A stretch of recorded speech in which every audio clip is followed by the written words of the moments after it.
Okay, we need to talk. I've been trying to ignore the noise, but the Jisoo situation has officially reached a breaking point. Like, are we seeing the same thing while everyone's obsessed with her look at Kane's? The K fandom is literally falling apart behind the scenes. We are talking guilt by association, family dramas, and some seriously sketchy receipts. Is this the end of the Golden Girl era? So get yourself a cup of tea and get ready with me to judge celebrities. Audio Jungle. Audio Jungle. The scandal. So, if you haven't been on X lately, here's the breakdown. In April, news dropped that Jisoo's older brother was arrested for some really heavy allegations. We're talking sex assaults and domestic violence. Now, look, I'm the first person to say that you aren't your family's mistakes. But here's why people are turning on her.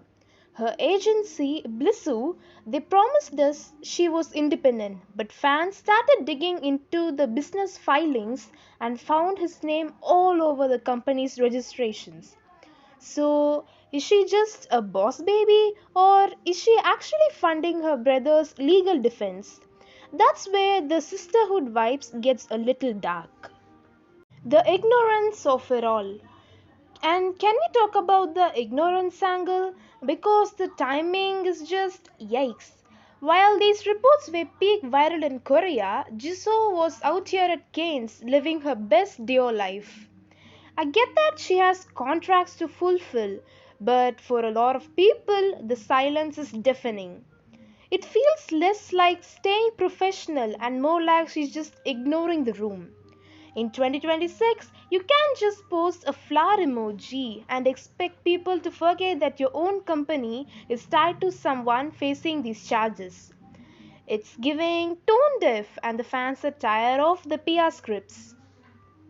The paradox. The weirdest part, she's still winning. Most followed K drama actress? Check. Sold out Netflix show? Check. But is a downfall always about the numbers? Honestly, I don't think so. I think a downfall happens when the trust is gone. It reminds me of that influencer vibe when we see with so many groups now, where the brand is more important than the actual person. If the Blink stop defending her, all the dear backs in the world won't save that reputation. The National Treasure title is officially on life support. The Blisso independence myth. Now let's talk about the independence myth. Her legal team at the Kim and Chang, literally the most expensive law firm in Korea, released a statement in April saying she's completely unrelated to her brother's matters and that she lived apart from her family for years. But here's the tea. The fans found receipts, they found credits listing her brother as a key figure in the agency's funding. This is where the cybersecurity side of this fandom comes in. In 2026, you can't just delete a digital footprint. If her brother was a messenger or advisor during the setup of Blissoo, the money trail gets blurry. Fans aren't just mad at her brother, they are mad at the idea that their album money might be going towards his legal fees. That is PR nightmare no luxury deal can fully mask it. The Netflix buffer. And then there's the Netflix buffer.